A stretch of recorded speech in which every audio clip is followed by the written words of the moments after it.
I pledge allegiance to the flag of the United States of America and to the republic for which it stands, one nation, under God, indivisible, with liberty and justice for all. Thank you. Let the record show everybody's present. Okay, everybody got to look the consent agenda over. Does anybody want to make a motion? Motion to approve the consent agenda? I'll second. Motion to approve and second the agenda. All in favor signify by saying aye. Aye. Those opposed? Motion carried. Okay, the next up is public hearing, discussion regarding compensation board's recommendation for elected officials for fiscal year 23-24 and discussion regarding the Potawatomi County budget for fiscal year 23-24 approval. I'll make a motion to open the public hearing. Okay, Second. motion and a second. Becky, would you do a roll call, please? Yes, Chairman Shea, Aye. Supervisors Wickman, Aye. Belt, Aye. Miller, Aye. Jorgensen. Aye.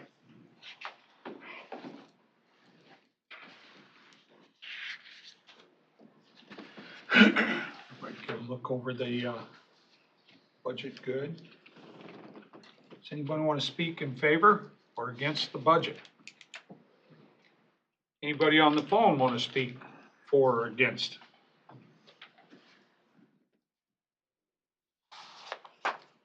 Sounds like we got a budget. Pardon? Isn't the phone muted on their end? No. No.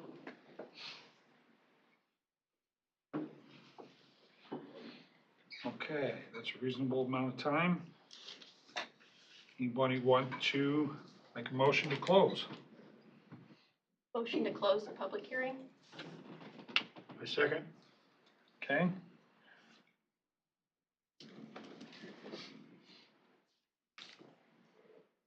Roll call. Yes, ma'am. Chairman Shea, Aye. Supervisors Jorgensen, Aye. Miller, Aye. Belt, Aye. Wickman.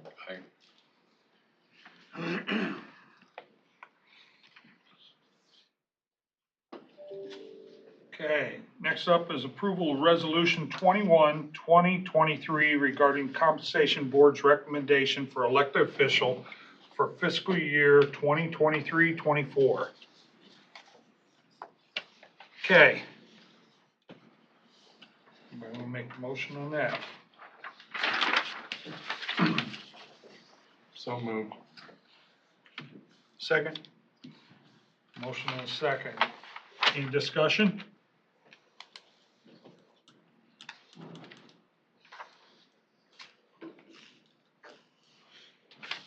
I'd say the only discussion is that the compensation board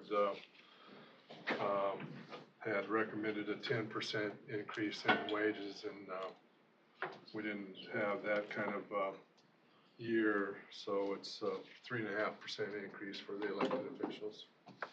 I think that's fair for everybody. And that was all addressed in December. Right. Correct. Okay.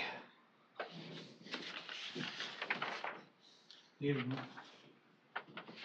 a motion to approve this. You got that? And then, oh, I'm sorry. Roll call. Roll call. Chairman Shea, Aye. Supervisors Belt, All right. Wickman, Nay. Miller, Aye. Jorgensen. Aye. Motion carried. Okay. Approval of resolution number 22-2023 regarding regarding Potawatomi County budget for 23-24 fiscal year.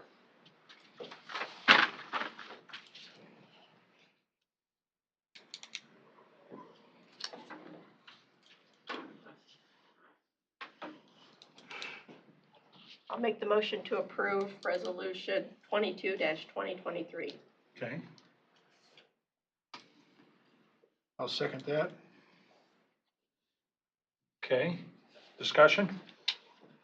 Becky, will you do a roll call? Yes. Chairman Shay? Yep.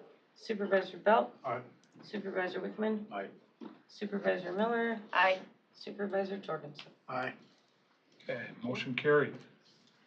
I wanted to take a minute to thank Becky and Mitch and the department heads and HR for working through the whole budget process. It's been very time-consuming, very extensive, a very good learning experience for those of us new to the board, and I appreciate the leadership from the other supervisors that helped us all through it. I would say as a newly elected member, I too am very appreciative of all the help and consideration we've been given. And it was quite a learning process. I certainly agree with Supervisor Miller. It's the most important job we do, and it's hard to get through it. I didn't have any gray hair before we started, so. Any other comments? Okay, Riley Gibson, Relationship Manager, Turnkey Logistics. Update on Summit Carbon Solutions. That's us. Good morning. Good morning. You don't mind if I hand out a bucket to Yep, you? come on up. If I don't trip and fall first, that'd be entertaining at least. Yeah, my name's Riley Gibson. I've spoken before, and behind me I've brought our construction manager, Isaac, and Iowa Regulatory Affairs Manager, Sherry. And so we just wanted to give you a quick update today of where we're at, how we're doing, and answer any questions that y'all may have since the last time we showed up and gave a little update. Sherry, excuse me, Sherry, who you with? I'm with Summit, and my name is Sherry Timmons, Okay, Timmins.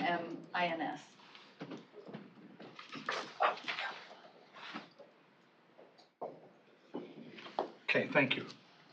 All right. Yeah, so since we met last, we were still waiting for our IUB hearings dates to be set. It looks like now we're scheduled for October of this year for IUB hearings to start. We won't start construction until we're granted our IUB state permit. So we can't break the ground. So even if we were to be granted permits for road crossings or driveways in the county, we can't start anything until we have our state permit. So I think there was some confusion while we were applying for permits through some counties that Right. we were gonna start without our state permit. We can't do anything until we get our state permit as far as construction wise. So that is, we're looking forward to getting that going in October.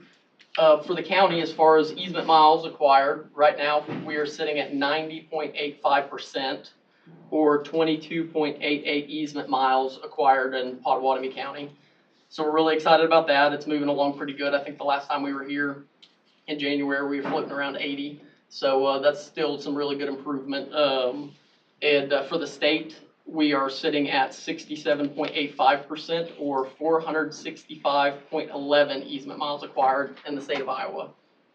So far in the county, we've made $5 million in easement payments. And as far as permits are going, we've submitted our road crossings and our temporary access construction entrances for to the secondary roads department, or John, the engineer, for their department's review. So I think they've been doing a pretty thorough review of our permit process, and we've had some pretty good dialogue back and forth about those. Okay. And as far as handouts, I think the new one that we have since the last time we were here is this first one I put in the packet. This just goes over our 49 CFR 195, our federal regulations. This is by no means all of our federal regulations as far as the CFR 195 goes, but it's a little bit of a highlight of some of the things that we're regulated with and some of the ways that we're going about meeting these regulation requirements and going above and beyond in instances. So it breaks down some of the pipe requirements, the low alloy, high carbon steel. Public awareness, we're regulated to do public awareness so far. We've done 1,750 meetings as far as landowner meetings, board meetings, and doing our best to kind of keep everybody informed with our process and answer really there's a lot of questions, so hopefully answering as many questions as we can throughout the process. We're regulated, for clearance between pipe and underground structures. So crossing utilities, we're even regulated for our spacing between tiles. I think, PHMSA regulates that we're 12 inches, clearance between outside of pipe and the extremity of any other underground structure, including drainage tile. So our best practice is gonna be around 24 inches, but kind of like with the landowner negotiations, best practice, negotiations, we're gonna figure out the best way to cross these utilities and without disrupting anything, and, hopefully in a lot of cases, we can cross them in a bore if they follow the right of way of the road. But yeah, it's a lot of work to, track down all the utilities we cross and all the tile we cross. I'm sure y'all are very familiar with, the tile systems for Iowa, but that has been we've been underway with that for a long period of time, and, locating just about every single thing we can. So that's what we've been working on that. So inspection of right of way, we're regulated to, inspect the right of way. We're gonna fly the line 26 times a year, or every 2 weeks. That'll be with an airplane. That'll give us a good visual inspection tool. We can see a lot of things by flying the line every 2 weeks. You know, if somebody's building on the easement, or if, there's some erosion concerns or anything really available to the naked eye. We'll also have to run intervals with tools, inspection tools. I believe those will be, they cannot exceed 68 months that we run like a smart pig through. So we'll have established, inspection intervals where we have to run smart tools through the pipe, excuse me, to check for, you know, minor abrasions, corrosion, anything that may disrupt the pipe itself. So, and then also we're regulated with mainline valves, blocking valves. Those are to be within 20 miles of each other. We have 3 in Pottawatomie County. And then once we hit that 20-mile threshold, it's then re-engineered to, accommodate some, you know, potential high impact areas like river crossings or towns, to give us more of a safety net and protection for those, you know, potential high impact areas. And that's really all I have as far as an update of what we got going on. The other, piece of paper I have in here that says Iowa, I believe we passed that out the last time. This just breaks down a little bit more of our regulatory bodies, some more PHMSA regulations, and it has some updated Iowa-specific acquisition numbers up here in the top corner. So, with that, if y'all have any questions since the last time we met, we'd be happy to answer them. I do. I attended a deal in Oakland, Iowa. Yes, sir. They talked about their insurance on their property and buildings. And they were stating that they would not be covered for their own property if they let that go through. Talk to me about that. Yeah, as For far their as, buildings and their homes and stuff. yeah, correct me if I'm wrong, Sherry. As far as I know, and insurance is not my forte, but we indemnify the landowner of any damages we cause. So if, So are you covering their expenses if they have issues on that property? yeah, like if we come through and there's some drain tile issues, I'm not talking drain tile, Yeah, I'm or- talking buildings, lives, yeah, products, If- whatever. if there's a release, we're indemnifying the landowner, or if there's an issue with, you know, soil erosion that we cause, the landowner is completely indemnified of anything that we cause, damage, structural, so, I'm not an insurance expert. Sherry, That's all right. is there a better way to explain it than I? The summit is responsible for any and all damages, repairs needed as a result of the pipeline operations. It would be, a landowner does not require insurance because of the presence of the pipe that's buried underneath the land that's going through. An insurance agent could not try to ensure the presence of that pipeline on that landowner's property. That is 100% the responsibility of Summit. The landowner can still become insured by an insurance company for, you know, their homeowner's insurance or their crop insurance or whatever insurance that they've always been able to secure. that is still appropriate and can be done. Summit. Is it higher? I'm sorry? Is the insurance premium higher? Not to my knowledge, but we can follow up on that These question are for questions you. they had out there. Yes. And they were saying that they were really concerned about the pipeline being deep enough, and if something happened, they were liable on their property. That, Yeah, and I would say too, as far as depth of cover, we're starting at 4 feet, which that's completely negotiable within the landowner's, realm as far as our negotiations. So I think Isaac's even said before that a lot of the negotiations are going deeper than that. So we may be at, that's a good negotiation point, especially if somebody hasn't talked to their land agent. Sorry, were you gonna say? no, I'm sorry, Summit is responsible for that Mm. pipeline, Mm. is responsible for the pipeline. Is that within the Iowa code? I mean, is that a don't- regular, Specifically, I'm just thinking of the Iowa Utility Board 494 statutory provisions. I don't think there is a flat out statement, that, I don't want to misspeak here. that's a concern out there for the Yes, farmers, and- the landowners, and it's our job to kind of help protect that. Absolutely. Summit is 100% responsible for the operation of that pipeline, for anything that happens as a result of that pipeline. Anything if they're in the very,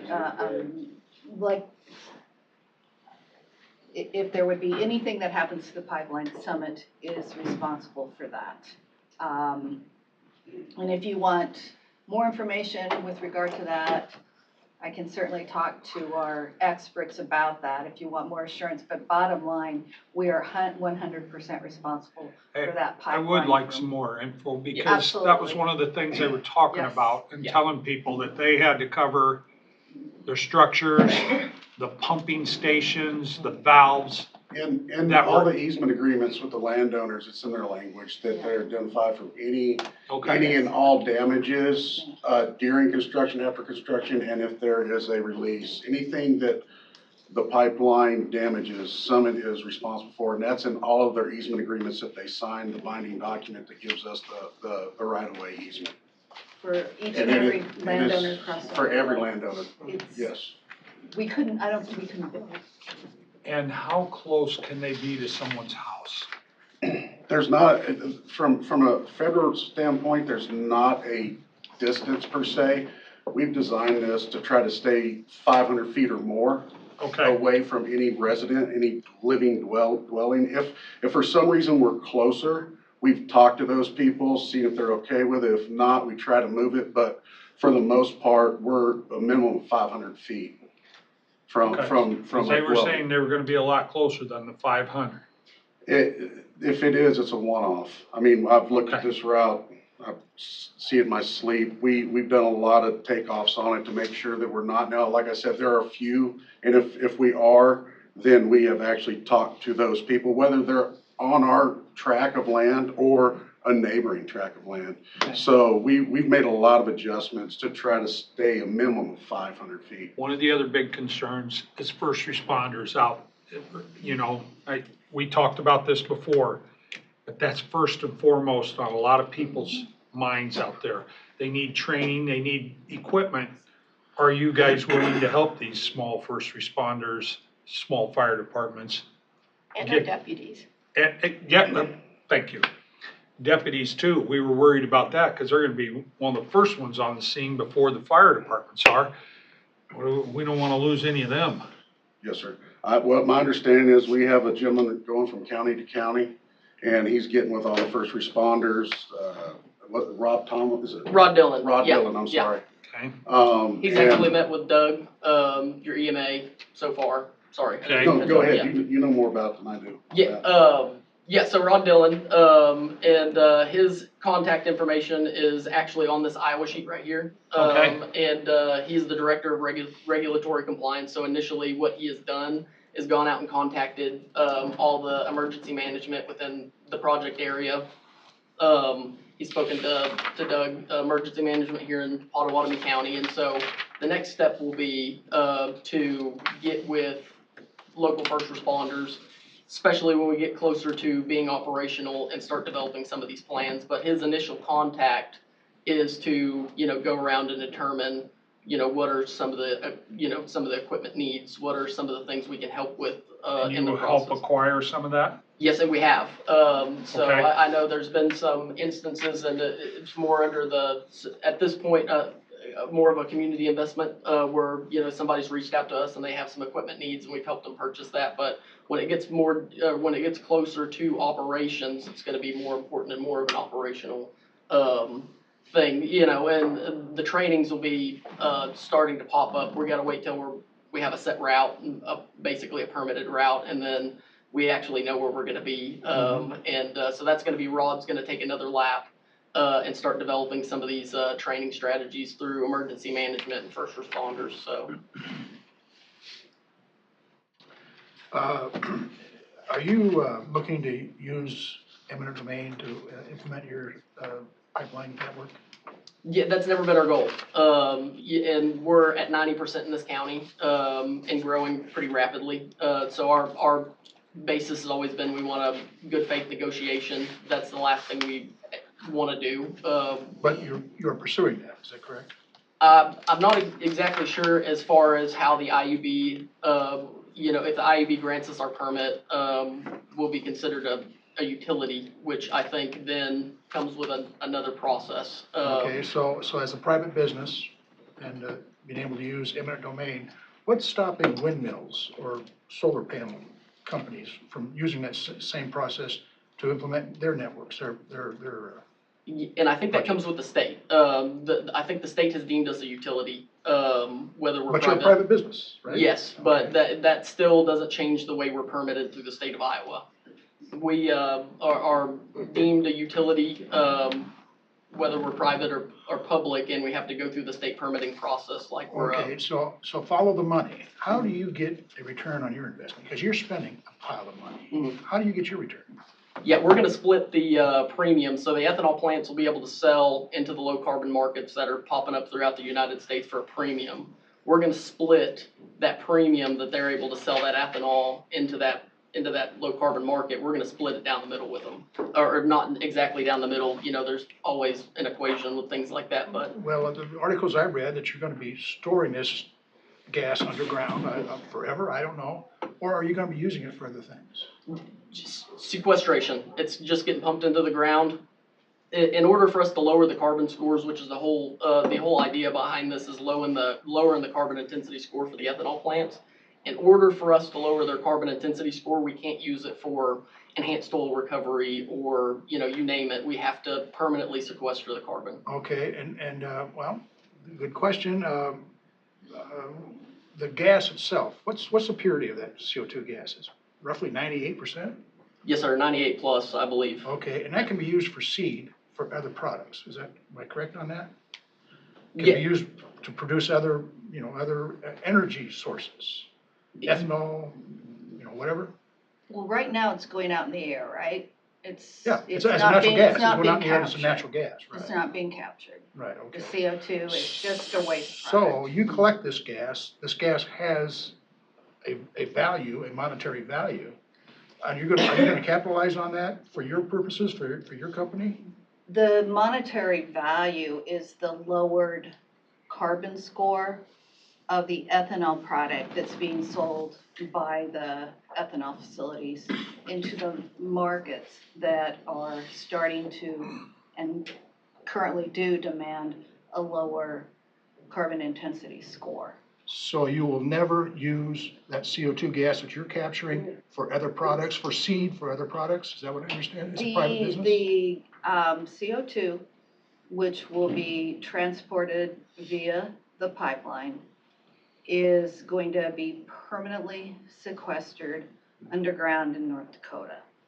That route, as approved, if it is and when it is approved by the Iowa Utility Board, the route is designated for also including the intended purpose. Nothing can go through that pipeline except the CO2, pardon me, for permanent sequestration. Permanent sequestration. Any change to the contents of that permit, right? You've got your state board, your commission that's approving this routing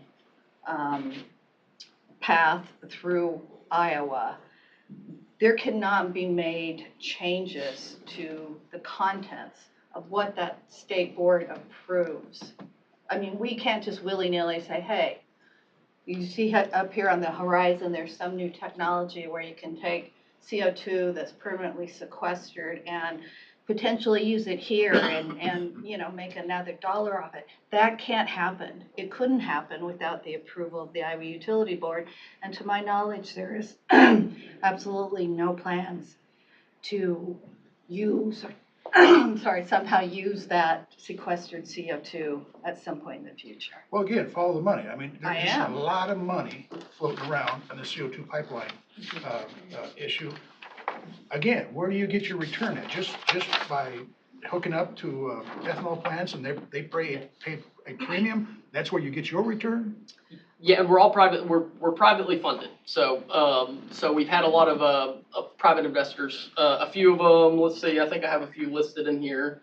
So you know, of course, when you're doing a major infrastructure project, there's a lot of startup cost. So we were able to. I know like John Deere's one of them.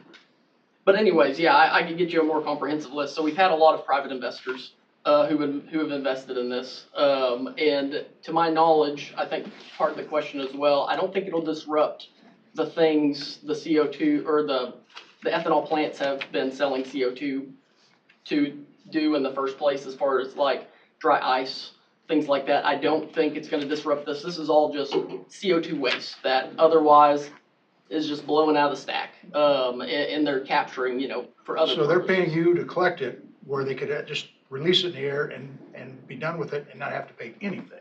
Well, the thing is, these low carbon markets, they're having to do, I think they're having to buy carbon credits.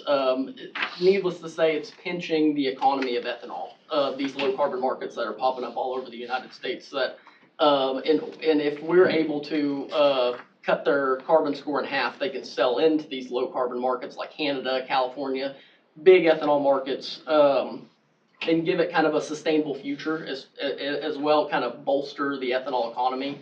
I wish I could cite it off the top of my head. There was a study that came out, it's been a couple months now, that, you know, shows the importance of ethanol in the state of Iowa. And if ethanol were to just poof here, or really struggle and end up having to move to other states because they're not able to lower their carbon intensity score, the economy of Iowa could lose $10.3 billion a year.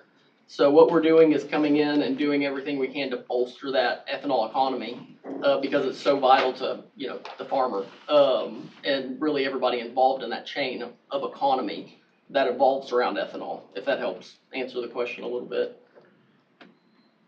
Okay, are you involved in the lawsuit on Shelby County? Shelby County Supervisors, I believe, passed some kind of regulation basically outlawing CO2 pipelines across their county. Are you involved in that lawsuit? I'm pretty far away removed from that. Okay, but it's your And company that's involved in that lawsuit. I know it's ongoing litigation, but that's about as far as, you know, either And they of would us sue can- they would sue any county that passed ordinances outlawing CO2 pipelines. Is that my understanding? Is that your understanding? I don't think that's my understanding. Our main goal from the very beginning of the process is to do everything we can to work with the county, work with any county, like coming here and answering questions, or, you know, say, John, the engineer has some concerns about a roadway crossing or public concern. You know, if we can address anything, that's, you know, we've done everything we can to try to help that. Some cases, you know, we may not have got off on the wrong foot, or we may have gotten off on the wrong foot, and some of the information has a way of snowballing, but that's never been our intention.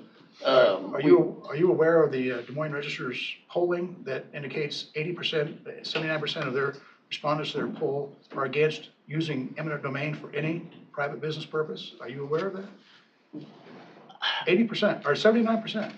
Yeah, And you're flying in the face of that? No, I think we're doing everything we can to have good faith negotiations, and I think our land acquisition numbers prove that that's the case. Where else, you know, if we were stomping on people, we'd be at 20% right now. We're really doing everything we can to work with landowners in good faith negotiations. We've made over, I think, 2,500 line adjustments at this point. Yeah, every line adjustment costs a lot of money. But we've made over 2,500. I don't know the exact number in Pottawatomie County, but I'm sure it's been a bunch. So we're gonna continue to work with landowners. And, hopefully, next time I come here in a few more months, that 90% is closer to 100. We'd love to wake up on any day now and it be 100%. I do have a question about acquisitions. Do you know what the percentage of out-of-state owners of your acquisitions have been? I've got that a few times. I think the information is still a little bit, I think a lot of people live and farm in Iowa, whether they live in the county. There might be some people who live in Council Bluffs who farm, West They own the Pottawatomie. property and rent it. Yeah, I I know. just wonder how many of those, that was a concern of this group Yeah. also. And I know with Iowa too specifically, there's so many different landowners, it's not like, a Texas or something where one landowner may own like 6 miles of the tract you're after, you Sure. may run into Sure. 30 landowners in that 6-mile tract, and some are gonna live Mhm. out of county, out of state, but I would say, there's a pretty healthy percentage of people who live and farm in Iowa, so. Okay. I have 3 questions on your map. Mhm. Just clarifying questions. At Cottonwood Road, there is a feedlot. How close are you coming to that feedlot operation? Ooh, we may have to zoom in on pivot for that. We may not have the, I don't know where Cottonwood Grove is. It's just 1 mile north of Highway 92. yeah, like right here.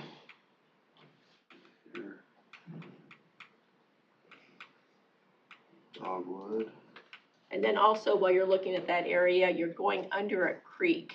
How deep do you drill under the creeks? Yeah, well, that'll be, we'll bore it, and we'll have complete engineer drawings for that. A lot of the times, correct me if I'm wrong, Isaac, a lot of that'll be through the state, is that right? Yeah, if it's a navigable waterway, it's through the state. Normally it's through the Army Corps of Engineers. I think we only have one through the Army Corps of Engineers here, but it's up north. Everything else is through the DNR. We'll determine if it's a navigable waterway. If it's not, then what we do is we come in and we do soil sampling, test drilling basically, to get the right profile. And then as far as what we profile, meaning what is a good substance of drilling, like sand isn't, pea gravel isn't, but rock and clay is. So we'll go down that far. I can find out every one of them are gonna be engineered for that kind of drill. It could be anywhere from 15 to 30 feet below the lowest part of the creek.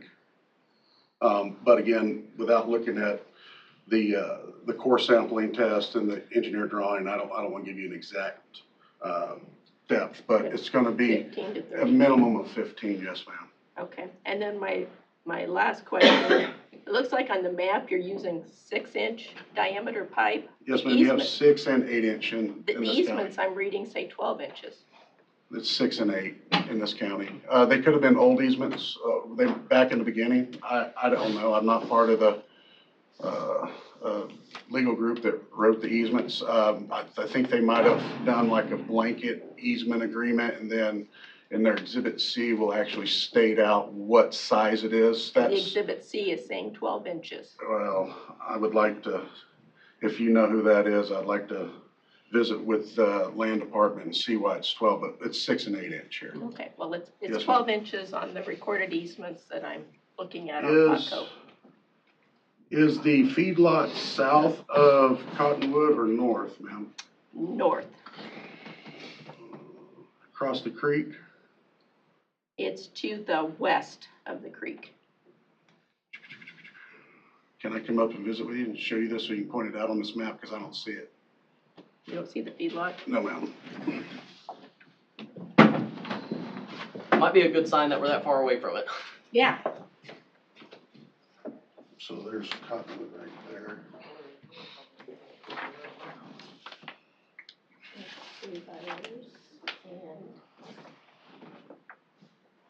You can Yeah, drag it. it might be. Yeah, I think it's the feedlot's charts over here. Okay, so this is just a quick measurement. Over about 2,500 feet. 2,500, okay, Yes, ma'am. thank you. 2,500 feet? Roughly. Okay, Yes, sir. close to a half mile. Okay, you guys got any questions? I do. You said you have about 90% leased. Is it just an easement agreement or is there a lease with it? Yeah, I believe it's just like a standard easement agreement. Perpetual easement? Yeah, they'll still be able to farm, crop over the top of it. You have about 3 miles to go. Yes, sir. How many landowners are in that 3 miles? Is a land agent still on the job, or are you guys doing it through the office somewhere else? Land agents, Yeah. they'll be here through construction and after construction as well. Yeah, and I believe it's probably just a handful of landowners. When I looked the other day, it looked like quite a few of them are under pretty positive negotiation right now. So they're not signed, so they don't count towards, our easements, whether that be, back and forth between the landowner, us, and maybe a law firm that are kind of going over red line work, or, offer, counter offer stuff. It does look like there's quite a bit that are still under positive negotiation, but I would say, heck, it looked like maybe a handful, that were still on the hook for. It'd be nice if that 3 miles is all in one location. I'm sure it's probably not. It's not, it's sporadic. So instead of going through the eminent domain process, would you alter the route of the line instead of moving forward with eminent domain? From the way, and correct me, Sherry, if I'm wrong, from the way Iowa has us filing, we gotta stay pretty much where we are. We gotta file addendums if we move it. Basically where the route is where we're gonna want it. All the studies, whether it be civil, environmental, endangered species, all those surveys have been done in that area. And like we said, right now, I'm looking at the map and it looks like we're in pretty good negotiations with the leftover landowners here, just by looking at my map. When we go out and we visit with the landowners, I mean, we have a baseline to start, right? 4 feet deep, 500 feet from a house, whatever it may be. All these are negotiations down to the money. I mean, I've been doing this my whole life and I've never seen the amount of money spent on a pipeline in negotiations by easement than I have on this project. I mean, we're really trying to do all we can to do this in good faith easements and negotiation. And, like Riley said, we had to have a start 4 foot. Well, 99% of the landowner meetings I've been to were 60 inches, 72 inches deep on their property. I mean, we make those adjustments to help make the landowner feel more comfortable about it and everything else, whether it be drain tile in the way or a safety issue or whatever, we come to that. And also, I mean, that on the back end, that costs us more money to construct, but we're still doing it for good faith negotiations with these landowners. So, I mean, not only does the land agent go out and visit, I go, COO goes to these landowner meetings, safety guy goes. I mean, it just all depends. Project managers go. We go try to answer all their questions and think about things that we can put into Exhibit C that basically formats their easement agreement, tailors it to them and not say their neighbor or somebody 5 miles down the road. That's why we have that Exhibit C and all the language that we can put in it for them. Okay. One last question. When you move through a landowner's farm, do you try to go on a section line or you just go right down the middle wherever you want to?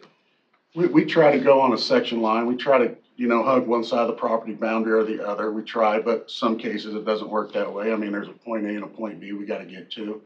If we were to hug every property line, it just wouldn't be feasible to build. I mean, it'd be impossible. I mean, I've had landowners ask me to basically come across the south side, turn up their east side and come back. I mean, you just can't, you got hydraulics and all that. You put more bins in it, it takes more pressure to move it, stuff like that. So we try, but it's not uncommon not to be on a boundary line. If there's an existing pipeline running across our property, we try to get, co-locate with that, you know, we look at that kind of stuff as well. Scott? No, the only thing I'm still, how we get paid for this engineer that we have to hire, how that process. Yeah, I believe, as a county, you're entitled through Iowa code, to hire an ag inspector. The process, to my understanding, is that ag inspector, as they're going and working for the county, inspecting our work, they bill the county, who then sends the invoice to the IUB. Is that correct, Sherry? I don't know about the process, but Yeah. I know all those costs are to be covered by Summit. Yeah, and that's all, guaranteed through the state of Iowa, the Iowa, That's what I just don't want. So typically you work, let's just say you work 40 hours a week. Be 60. Okay, 60 hours a week, 120 hours every 2 weeks. You want to get paid. So the county pays them. The county wants their money back. How long before we get our money back? yeah, and that's probably tied up in bureaucracy a little The bit. I'm sure. turnaround time for reimbursement to the county, to cover the county, engine inspector's costs, I can find that out for you. Mhm. But it is in Iowa code that those costs are covered by the pipeline company. And an administration fee? Ma'am, Sounds like it's gonna I be- haven't heard that term before, but I would think that if it's associated with the inspector's responsibilities and his or her due diligence to the county, that would be covered. I'm still following the money here. Who's your biggest investors? I mean, BlackRock, No, I hadn't heard BlackRock, John Deere. I used to have a little piece of paper that actually one of these might have it on here. I was gonna say, I used to have a piece of paper that listed at least some big ones. There's like 5 institutional groups that, Hmm. and I call them institutional, but because these are, big investors, they're well-known, and I don't have my list with me, I apologize, that have invested in the company. The amount of investments, with the exception of John Deere, I believe, have been posted. So their investments, it's right, private equity that's going towards the cost of building this entire infrastructure. So, you're looking to capitalize on a project that the ethanol plants themselves aren't able to capitalize on. Is that that's what I'm not understanding? correct. Okay. If I might, the Inflation Reduction Act, or IRA, the federal act that was passed in August 22, has a number of incentives within it for combating domestic climate pollution. Among the various tax credits federally enacted are related to carbon capture storage. The ones that you have probably heard most touted about, one of them is the 45Q, which is a tax credit available to the ethanol facilities for the production of low carbon intensity fuels. So that'll be part of the, and I'm not an accountant, I'm not a financier, I'm just trying to understand this in my way when I look at this information. That is part of the cash flow or the revenues that will accrue to the ethanol facilities, and I will also say to Summit. Now, the ethanol facilities will, the linchpin of this is earning a premium on their sale of low carbon intensity ethanol. There are markets, both those established through regulatory actions such as the California Air Regulatory Board, or CARB, which is California's state regulatory agency for air quality. So through their regulatory action, in addition to other actions they've taken, they've said, for our transportation fuel, our pool for all fuels here in California, we are going to have low carbon fuel standards. And for any fuel that enters into that pool into the state of California, there will be a benchmark of, okay, above this benchmark, below, let's say the benchmark of 50, the lower that you increase your carbon intensity score, you will get a credit as the producer or entity coming into that transportation fuel marketplace. If you are selling a fuel that's above the benchmark score for that particular fuel, and it's higher in carbon intensity, then you're operating right with a deficit, so you have to buy a credit. So you have your low carbon fuel standard markets, both domestically and internationally. And those markets are moving and have been moving towards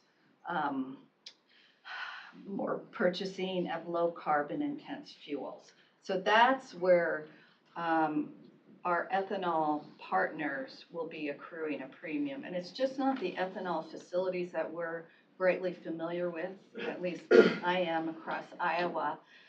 It's also moving towards something, sustainable alternative fuels, safe. And so really, you've got a non-fossil fuel that can be used for jet fuels. So one of our partners is Gevo, which will be located in, say, Lake Placid, South Dakota, right off our route.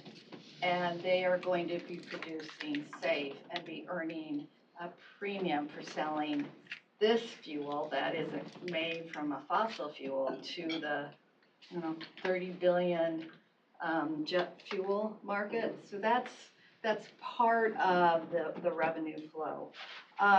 Another credit is the 45Z, which is for the to incent the scaling up of carbon capture and storage. And that's what Summit is doing by using these monies raised or this private equity to build the infrastructure for the capture, for the transport, and for the ultimate sequestration of CO2. So that is a tax credit available to Summit. And between Summit and the ethanol partners, there are agreements that they identify how these revenues would be used. Now, having said that, I would also say that Summit, and I'm sorry, I'll stop because I know you've got things to get onto. This is important for the people of Pot County. Yes. So Summit hired or retained Ernst & Young, which is a very well-known auditing and accounting firm, among the remaining Big Five, or in my day was Big Eight for the accounting firms. And they did projections of what the economic benefit and the tax payments look like for both the 2-year period of construction, when the infrastructure is being built, and also for in operating year. And I'm sorry, I don't have my. I have new property tax, once we're operational in Pot County, is estimated at $878,000 and $878,041. Sorry, my math's not good. That's the estimate of our new property tax we're gonna be on the hook for in Pot County once we're going. So in the biggest picture, you have the increased revenue flows because of your lowered carbon intensity products that are being produced by the ethanol partners. You have the construction activity that'll create about 11,000 jobs for a 2-year period, and a very large investment. And then annually about, for Iowa, it's about, I want to say 31 or 36 million in annual property taxes to the counties. So the picture's pretty big in terms of understanding the parameters around why these lower carbon intensity products are so important to Iowa. And now I'll Okay. stop because I Well, could, you bring up a good point. You mentioned California. yes. Now, I believe the governor of California is mandating at some point down the road that all vehicles manufactured or sold in California be electric. So where does the ethanol market go when all these electric vehicles start Well, appearing? you know, and that's one thing, and thank you, that's the most excellent question. There is not one easy fix or one easy technology when it comes to managing, whether you look at it as an economic proposition, coming out of trying to manage, you know, ensuring that ethanol, not only in Iowa, but across the Midwest, stays viable, because the markets are all moving towards being decarbonized, if you will, pardon me using that term.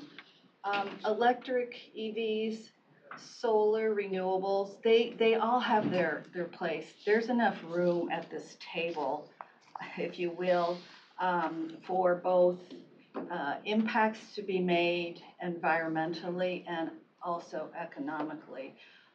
Electric vehicles, it was EPA that just released new regulations that manufacturers are going to have to start moving their vehicles towards EV because of the allowable, I'm not sure if this is the right language, but allowable emissions. So that's a huge kind of market influence from the governor or from the feds, but it's also going to take a national charging infrastructure to make sure that those, as we drive, we can charge up and get to our next destination. That's going to take a long, long time. Solar, wind projects, there's currently a number of projects across the nation that are just waiting to go online, but we have to update our antiquated electric grid. And that'll hopefully happen.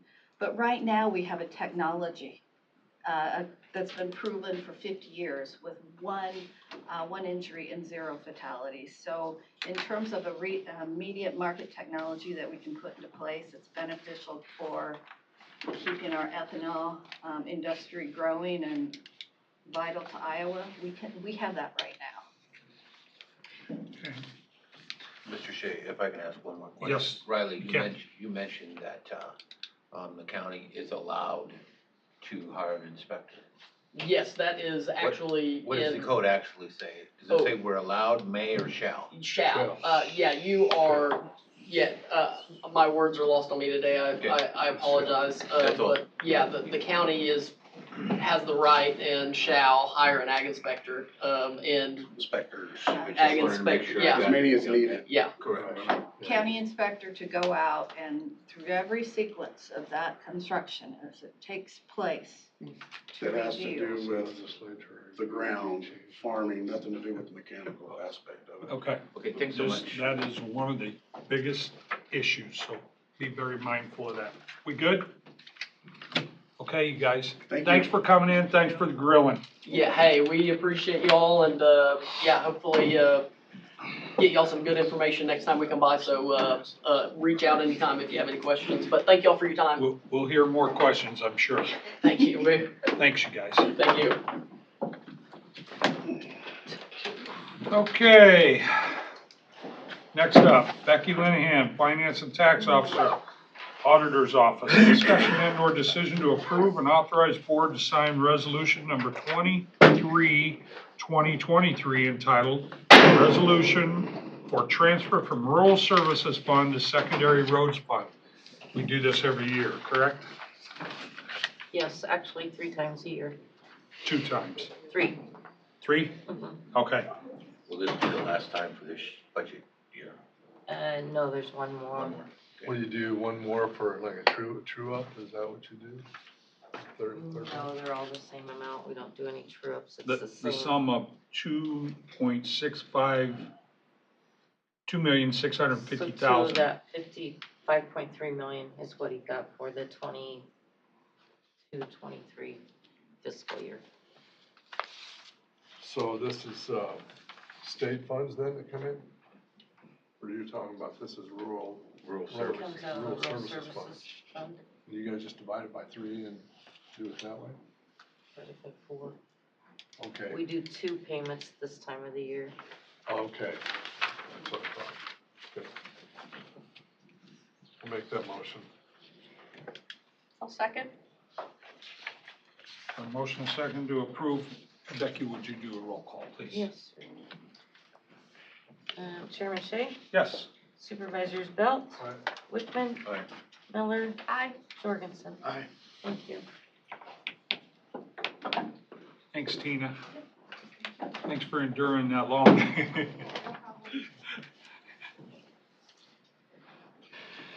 Okay, next up, Maria Seek, Administrator of Public Health, and Matt Wyatt, Director of Planning and Development. Discussion and or decision to sign the lease extension with Heartland Properties for the Public Health Clinic at 600 South 4th Street, Council Bluffs. Hi, guys. Good morning. So we had an original 5-year lease for the public health clinic. It expires at the end of this August. They've agreed to give us a 1-year extension because we're working on a new facility. Okay.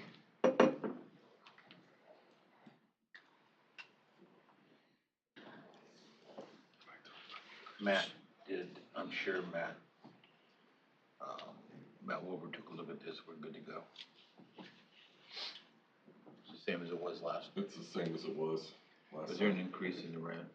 2%. It's the same increase that we had previously. Well, it's not like we can shut down a public health facility, is there? Really don't have any, no, it's good of the landlords to work with us on this 1-year I'll move that extension. way. Okay. I'll second. Motion and a second to approve. All in favor signify by saying aye. Aye. Aye. Motion carried. Hold on, let me get there.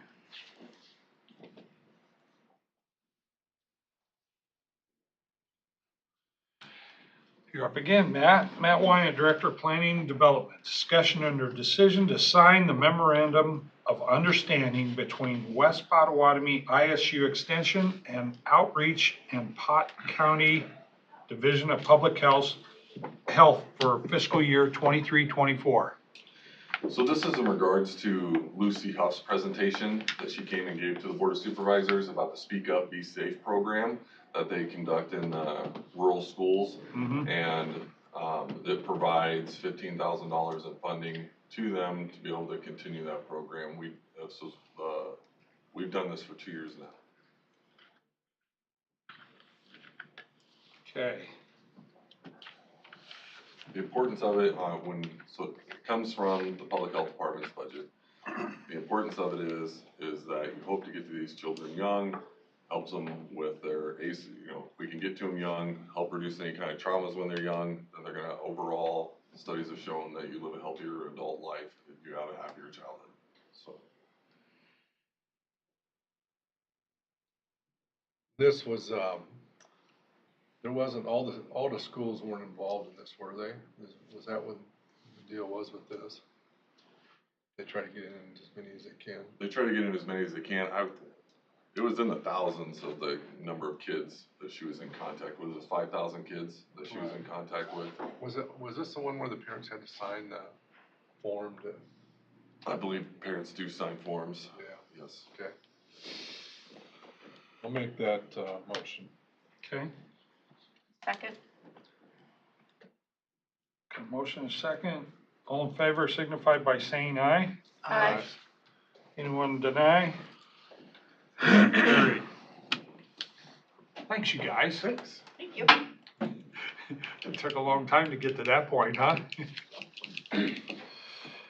Sam Markfield, Captain, Communication Center, update on 911 Center. Hello, Sam. Good, how are you doing? Good.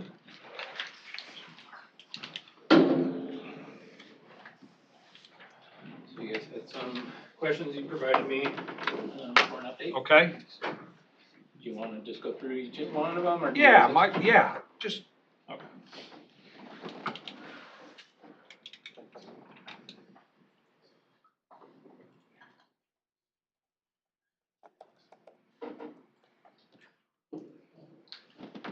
So you initially asked if the staffing levels of operators and supervisors last month of our 8-hour shifts before we changed in June of 2022. At that time, we had 3 assistants, 3 supervisors, and 14 operators with an 8-hour shift. It was 1 supervisor, 3 shifts, 1 supervisor, 1 assistant on each shift. Our current staffing now is, we went to a 12-hour shift, so we have 4 supervisors, 4 assistants, and currently 14 operators. We still currently have 6 openings that we're trying to fulfill. We gave conditional offers to 2 yesterday, so they're in the background process right now. I have a second interview scheduled for tomorrow, so we'll see how that one goes. Good. That would be 3 then? Potentially. made 2 offers and 1, So, yeah, the 2 offers that we already gave out yesterday had their second interviews already, and we're moving them on. So we have a second interview tomorrow.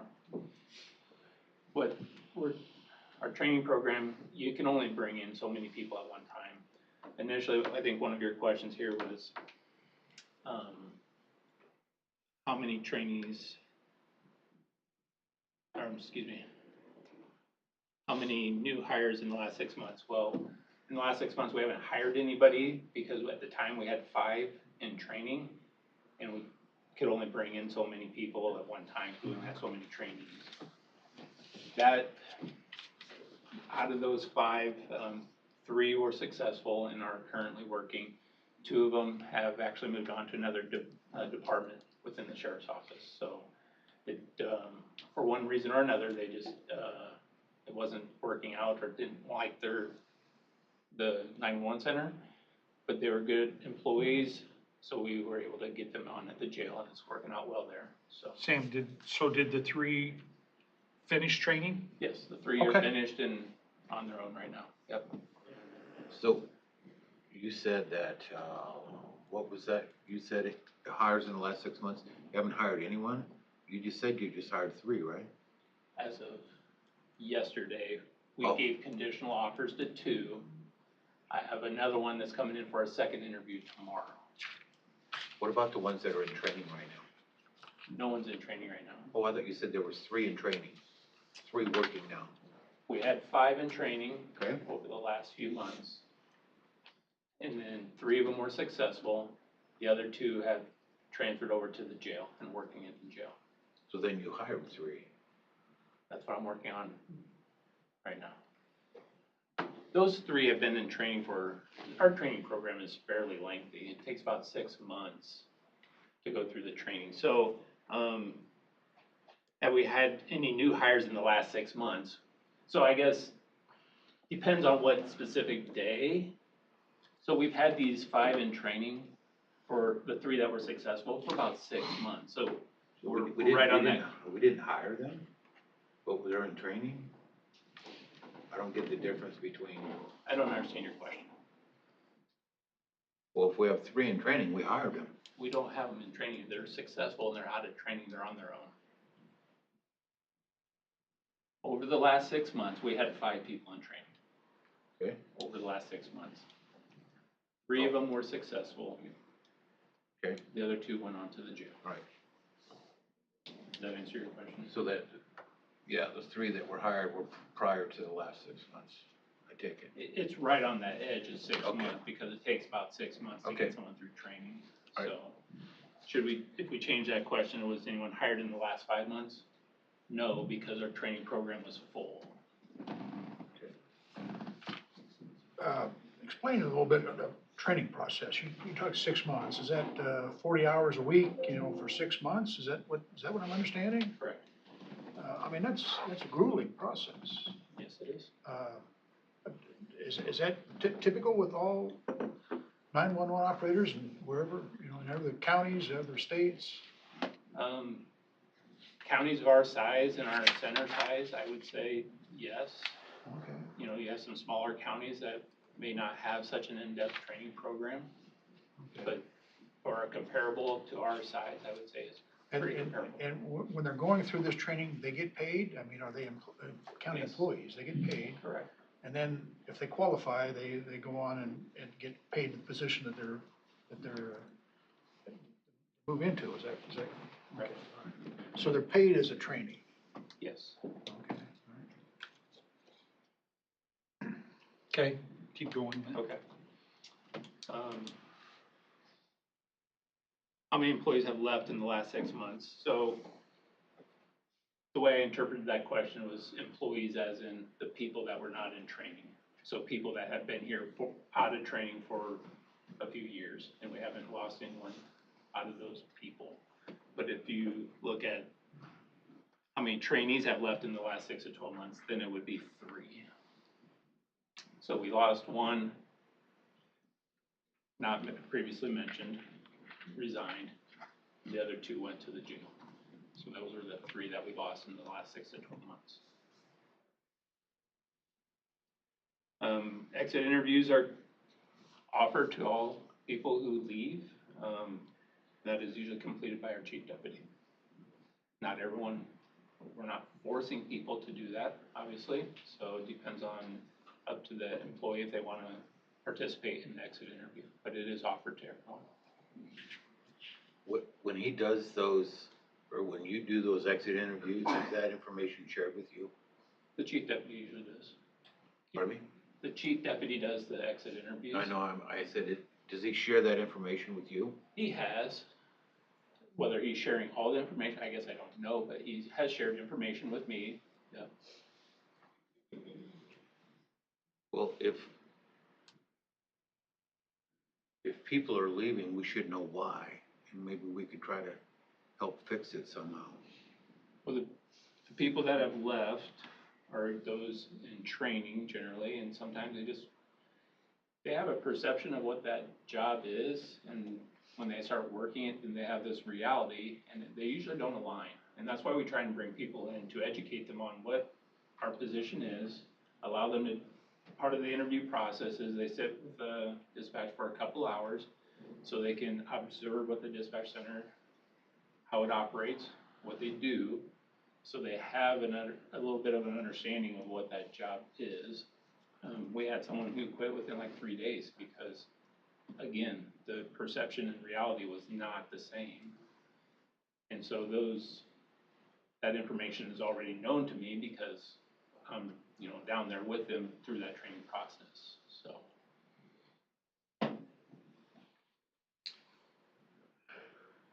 You had asked about some figures for costs. Would you like to talk about those now? Yeah.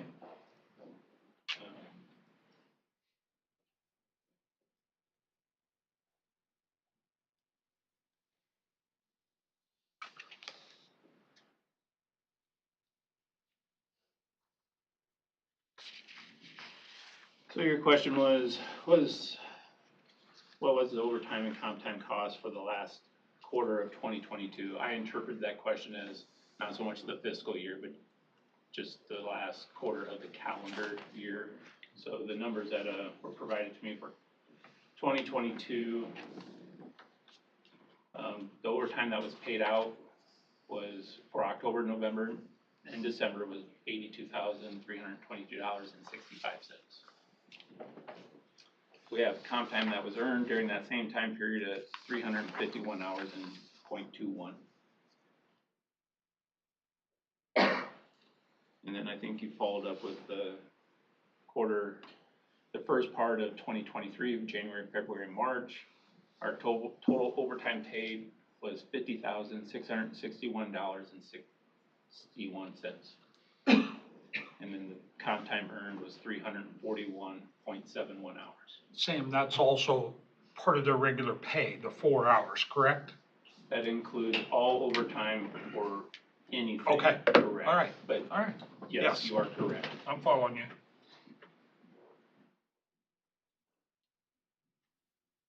Where do our pool of applicants come from in the future? That's a great question. It's, I think everyone's encountering hiring and trying to find applicants right now. We have, lowered our minimum age to try and expand our pool of applicants. It was 21 when I first went down to the 911 center. We have now changed it to 18. And we are trying to focus on maybe the community college, trying to get to some high school career fairs to educate, again, educating people on what 911 really is and what we do.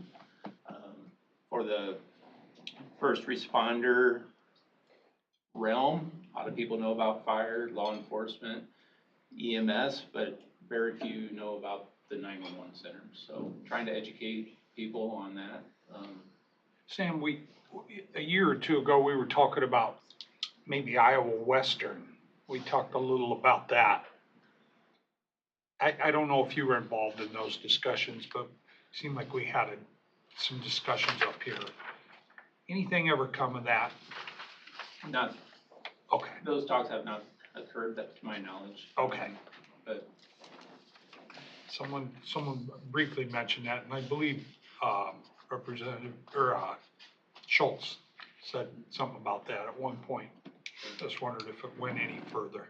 no, and it's still being talked about. We just, Okay, need to find the time to 'Cause sit down and discuss it. all the agencies around here are screaming for help. Yeah. So, Yep. we do know that. So that kind of goes into the target audience for recruiting and marketing. HR, when we have an opening, has a list of people that they share that job posting with. Okay.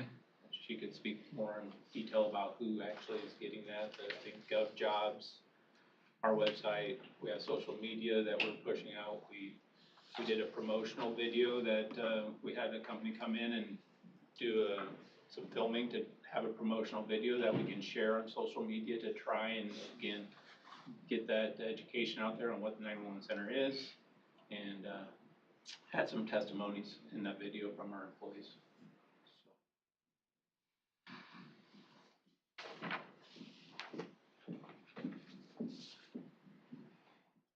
Another question was, does a 911 communication center fit into a career path as a stepping stone, or does it have its internal hierarchy providing a career advancement? That's kind of on the individual. You know, everyone has their own career path and what that may look like. My goal obviously is to hire people and keep them and try and make 911 a career, but for some it's moving on to another division in the sheriff's office. And we've had people successful in doing that. We've had someone come down as an operator, as a 911 dispatcher, and move on to the jail. We had some come down and move on to be a deputy. We've had some come to us and move on to the civil division. So we have had people use it as a stepping stone, if you will. And we have quite a few people that have in the center as a career. So it's up to everyone's individual goals or their career, if you will. Recently, within the last few months, we had someone retire from the 911 center. And we have someone else who's gonna be eligible here probably in a couple of years. So that's my goal, is to have them come to the center and, you know, make that their career. Do they miss it? You know, I'm not sure if she misses it or not. I'm sure she I don't mean, miss to the do it that stress. long and then all of a sudden walk away. Right. And I've Yeah. been down there and looked, wow. Yeah. It takes a lot of mental capacity to sit there at that council all day. Sure. So as far as advancement, we have the entry level, the operator, or dispatcher, however you want. And then we have assistant supervisors, a supervisor, and then we have training coordinator, quality assurance kind of person right now that, and then my position, so. But, you know, my goal in the future would have to have it like an entry position call taker down the road, where they would come in as a call taker, and that's just their job, is to answer the phone and gather the information, enter it into our CAD system for a call for service, and then that information would be sent over to someone who's dispatching, and then that person would dispatch that call and take care of the communication with the first responders. That would help alleviate a lot of the stress and workload on those individuals, because right now, they're having to do it all. They take the call, enter it, dispatch it, and still taking phone calls and everything else.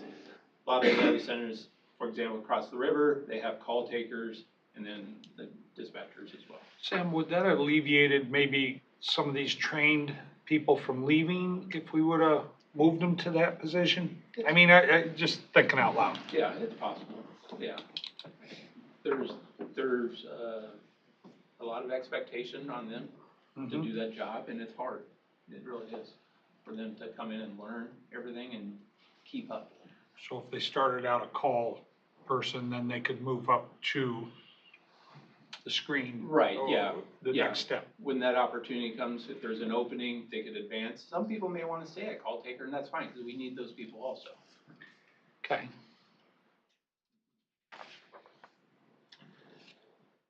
But Does right it- now, we're not set up organizationally that way to operate. Correct. Our hierarchy or structure is not set up that way. Right now, we just need to get dispatcher positions filled. And then once we get those filled, I would like to try and explore expanding our minimum number of operators that we have. That number hasn't changed in several years, where the workload has increased over those years. And so increase the number of operators and then look at bringing in those call taker positions. And those, I would imagine, would be at a lower rate because their responsibility is a little less. So it would be a nice entry position for them to, So then they'll move up. and then, yeah. To get more move up. comfortable, move up. Right. Good.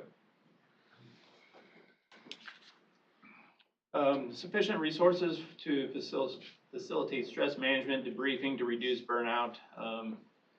So as I just got done talking, increasing our staffing level is gonna help reduce the burnout, the stress.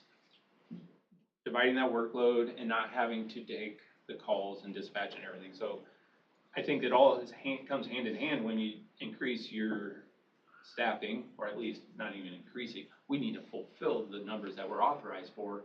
That's gonna help with the stress down there because they're not having to do everything themselves. That workload gets divided amongst more people.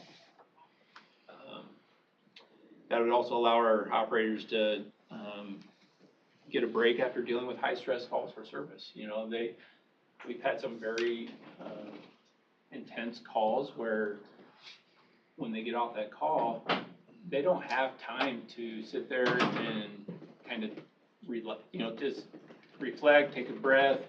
That phone keeps ringing, and they need to answer the phone. They have no time to sit down and debrief over what they just did. They might have been giving CPR to someone for someone else, giving CPR instructions. That's stressful. Or dealing with a fatality accident, stressful. But as soon as they hang up that phone with that caller, they gotta go to the next one. And so by getting more people down there, hopefully will allow them the opportunity to step away from the phone and get a little break. So that's one of the things. And then, have a lunch break where a lot of them eat at their position. They have a lunch break, but if I go to lunch, that means the other people are taking care of my work, because we're always at generally speaking at minimum, so by just increasing the number. We also have the EAP program, critical stress debriefing, and we also peer support as well, so. And I think the last question, if I didn't touch on them all, make sure you let me know, but what can you guys do to help? And I know starting wage is always one of the main topics we talk about, trying to be competitive with those around us so we get quality applicants and reduce the number of steps in the step and grade, reduce those steps from where they are now to maybe back to where they were. Anniversary date increases. Right now, there's no anniversary date increase like there was in the past, and continue to support the traditional 12-hour shifts that we're working right now. The employees like Everybody happy with that? they like the 12-hour shifts. Good. That gives them more days off. They're working a longer day, but they also get more days off, so. They have a life. Yeah, and they have every other weekend, where before the previous schedule did not allow that for all the employees. So currently now they get every other weekend off, which is important, I think, when you're trying to bring new people in, versus telling them, yeah, congratulations, here you go, your days off will be Tuesday, Wednesday for the next 9 years.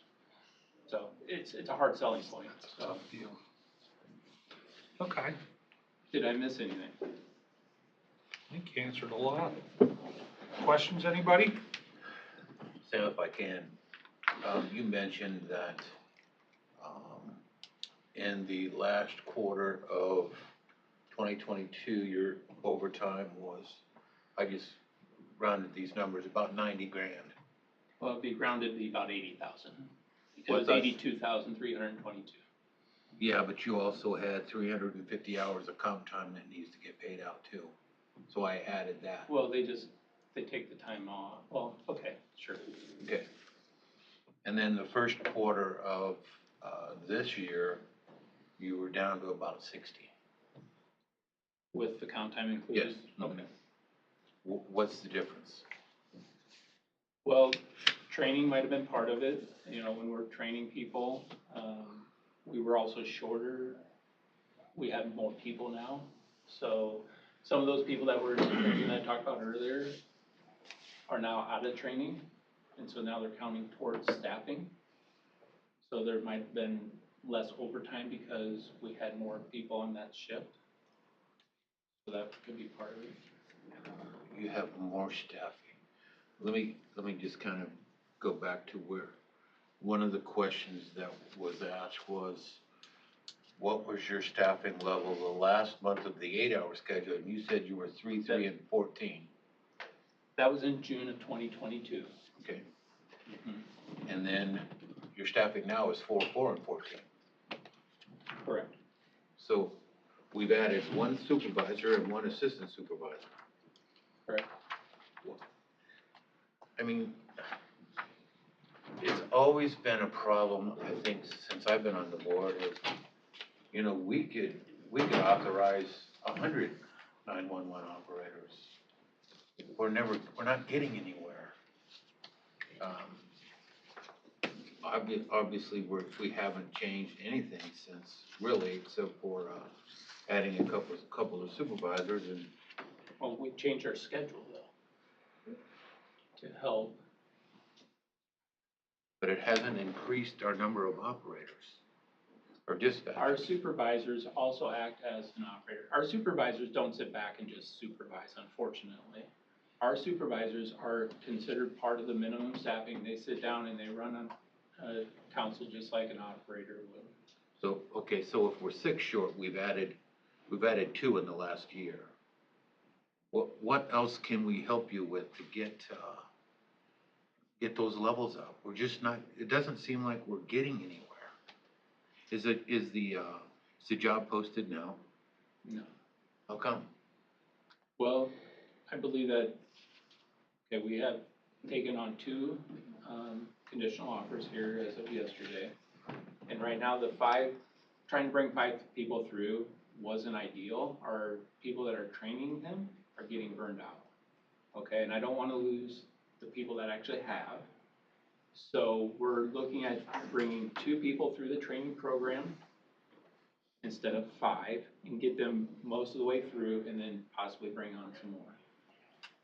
Keeping that job posting open for the next 6 months while these people are going through that really long training program, they're not gonna be there in 6. When I'm applying for a job, I'm thinking, okay, I'm gonna keep advancing through this. I'm not gonna sit and wait for 6 months to hear back from the possible employer, right? Mhm. I'm gonna be looking for something else. So that's why we closed the position, because when we're ready to bring people on, that's when I wanna post it, have it as a fresh posting, and bring on people that we can actually keep advancing and have their interest, instead of losing it over the next 5 months while we're training those other two. Does that make sense? That's why it's follow you. not, that's not why it's not open. Is there any regional training facility for 911 operators? So we're required to send everyone to the Iowa Law Enforcement Academy for 40 hours. That is just basic training, and it's just like law enforcement. Law enforcement has to go to the Iowa Law Enforcement Academy for their basic training, but when you come back to your department, that's when you get training on the specific operations of the agency that hired you. We use different CAD system, phone system, and there is no regional training, because everyone uses a different CAD, phone, different procedures, things like that. So I wish there was like a warehouse of employees that I could just pull from, but it's not the case. I know you're frustrated, Sam. So are we. I know. Yeah, It just seems like we're not getting anywhere. You know, when you look at those numbers, 2, and you're 6 short. I mean, we've been 4, 6, 8 short all the time. It seems like we never get anywhere. So I wish there was something else we could do to help you. If it means, I don't know what it means actually. Yeah. Well, out of those last 5, I feel was kind of a win, because 3 of them are currently still employed and the other 2 are still employed. They just happen to be in a different division of the sheriff's office that needed employees as well. Yeah, it didn't help me out, but it helped the overall picture of the sheriff's office, and it sounds like they're doing really well. So those 3, are they included in this 14 that you mentioned? They should be, yes. How many operators do we have right now? No supervision, just. Well, I can't really say that, because the supervisors are operators. Yeah, I know. I'm getting to that 14 number. So We had 14 and when we had an 8-hour shift, we got 14 when we have a 12-hour shift.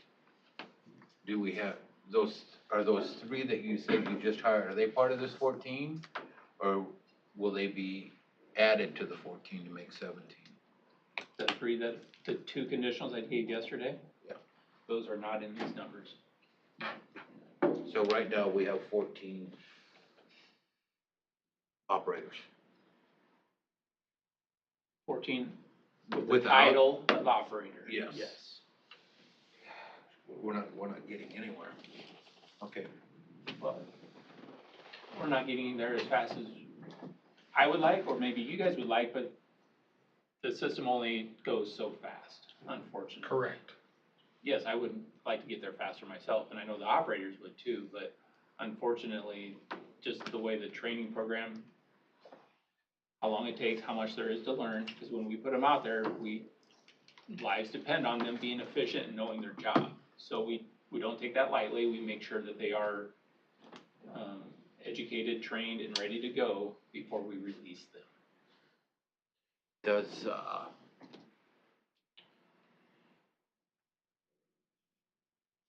can't remember their names. We have your administrative executive secretary is Veronica. Veronica? Has she been on the floor? Well, actually, just this morning, she was gonna go on the floor, and then someone came in for the overtime.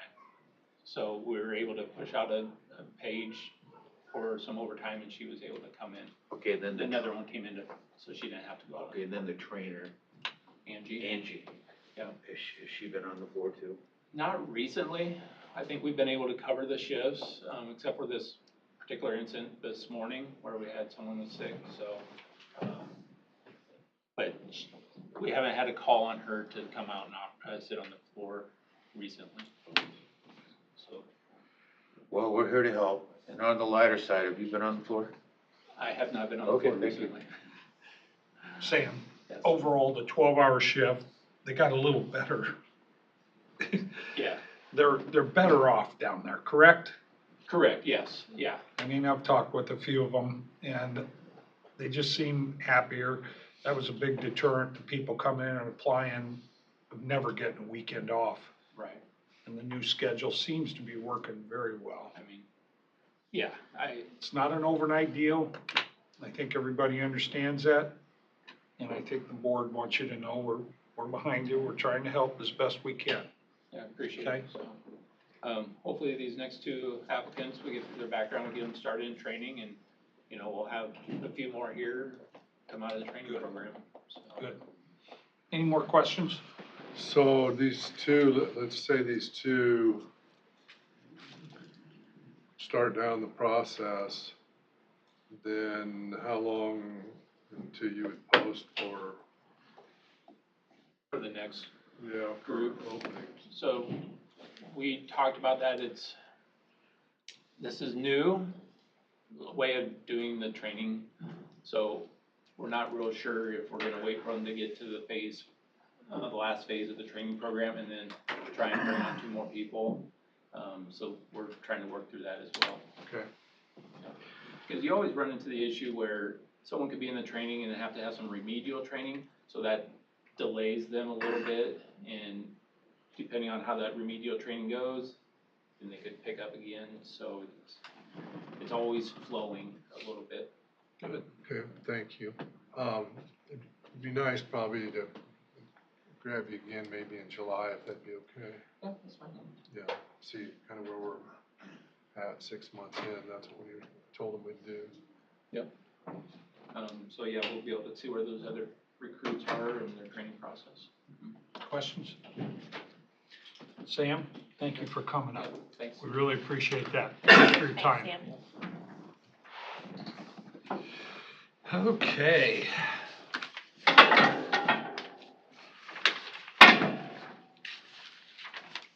Update from the board members on committee meetings for the past week. I was at the VA get-together yesterday, and I'm gonna say they lost a sizable amount of money in their fund because of the market. The VA? The VA, yeah. Okay. Their fund, VA doesn't have a special fund. are they in with Iowa, was it Iowa's, they're in with a group or with a organization. They have a fund that they grant money from. They have a relocation fund. It's down. No, they have a donation Yeah. fund. Okay. Yeah, they use that for I guess, for veterans, for counseling, that kind of thing. There's a fund that they have that draw from. It's got a sizable amount of money, but they also lost a sizable amount of money in that fund because of the market conditions. Huh. Do we hold those funds, Becky? No, not what Okay, he's so that's talking about. outside of the county. That's outside of the county. yes. Okay, that clears it up, so it's, doesn't have, I don't want anybody to get the idea that we're putting money in some special account and we're losing it. No. Because that's the way it sounded. No, this, Okay, yeah, yeah, whatever organizations do with theirs, that's up to them. yeah, there's an organization that holds their grant money. Oh. So, No. If the VA gets grant funds, it comes through the county. I would look. I mean, I would look at what they mentioned yesterday. Did the county originally grant them some money to form because they received an initial funding for this fund, initial grant funding for this fund. That's my understanding. We don't grant any Okay, funds all to right, any wherever department. wherever they got their money that they use for their purposes, that fund has shrunk because of market conditions.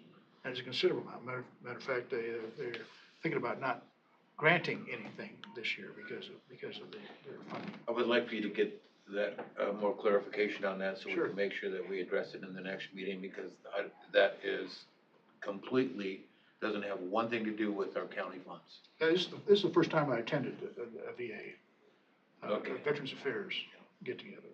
Okay. Okay. Susan? Well, there's several of you here in the audience that attended the town hall in Oakland last week. I guess I'd like to get your feedback on the content, especially our student. Good.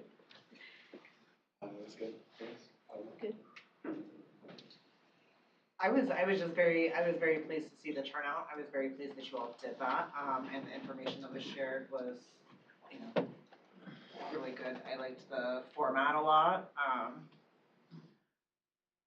Yeah, I, still have a few questions post that, but, I think we're gonna have a Good. follow-up discussion on what we should have done different with the technology and the microphone and those kinds of things, so. The community fund, Does that make sense? yeah, but that has nothing to do with Potawatomi County. Well, it has to do with their funds that they use, that this Hold on, organization. hold on. Okay. You can give that to him. Let Susan finish her deal. No. And then I attended with John Rasmussen, the MAPPA RPA meeting last week. Okay, good. I've done a meeting for the employee entrance. They're really concerned about this door being open and people letting them in, so they've decided to bring everybody in through the new foyer, run them through the screening process, so no one lets anybody in these doors down here, okay? And of course, we've done the town hall out at Oakland. Thank you for all you've done for that, Susan. Then we had done a department head meeting, and then Thursday went out to the central shop for the roads, and that was a pretty neat deal. They had donuts and coffee and chocolate milk for longevity of some of the drivers, and that was a neat little deal. I was out of town for the Board of Health. I'm trying to work with them on their iSmile program. Send me that stuff. Yes. Thank you. Okay, and then you're up. I was out Oakland at the meeting there, and Yes? thought it went pretty well. Yep, I think it did. That was about it for that week. Okay. Tim? No comment. Okay, all right. Next up, public comment. Shauna, wait a minute. Really? I was able to say thank you for coming out to Oakland and holding that, so there we go. Cool, good. Okay, then we're gonna have a little study session with Matt Wyan, Director of Planning and Development.